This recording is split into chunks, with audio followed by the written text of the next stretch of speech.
Well, Eric, Tim Manners from Westport has written this book called Schoolboy. It's about the Hall of Fame baseball career and life of 1927 Yankees ace pitcher Waite Hoyt, who lived a crazy life beyond the game, signed by the New York Giants when he was 15.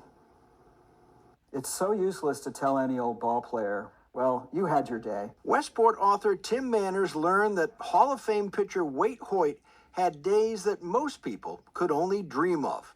Manners is friends with Hoyt's son, Chris, who told Manners a few years ago it troubled him that his dad never finished a memoir. The next thing I know, there are 8 boxes of Waite Hoyt's papers sitting on my front porch.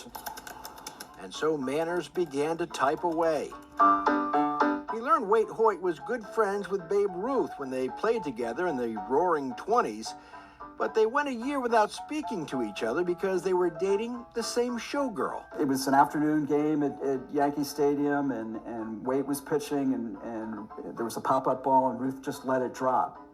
And that was, very intentional, and words were exchanged. They got back to the locker room, and fists began to fly. Hoyt, in his letters, says he wasn't great friends with teammate Lou Gehrig until later in his career. He went skating, ice skating at Rye Playland, at the rink there, where Gehrig also liked to work out. They both liked to go ice skating for conditioning, and that was where they sort of connected on a more mature adult level. Manners says Hoyt lived an interesting life outside of baseball. He was on vaudeville and rubbed elbows with some big names. His crossing paths with people like Mae West and the Marx Brothers and Jimmy Durante, also Al Capone and J. Edgar Hoover, if you can reconcile all that. While Hoyt was pitching for the Yankees, he was also an undertaker. And there was this afternoon game where he had to deliver a body to Brooklyn, and so he loaded the body into, it was basically a car trunk, drove it to Yankee Stadium, parked it in the Yankee Stadium parking lot, pitched the afternoon game, and then carried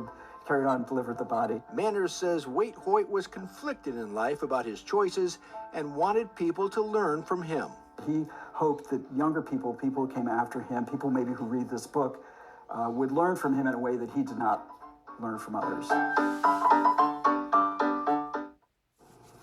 And later in life, Hoyt became a popular broadcaster for the Cincinnati Reds. He died in 1984. The book has a foreword by legendary broadcaster Bob Costas and is available on Amazon. Mark Sudol, News 12 Connecticut.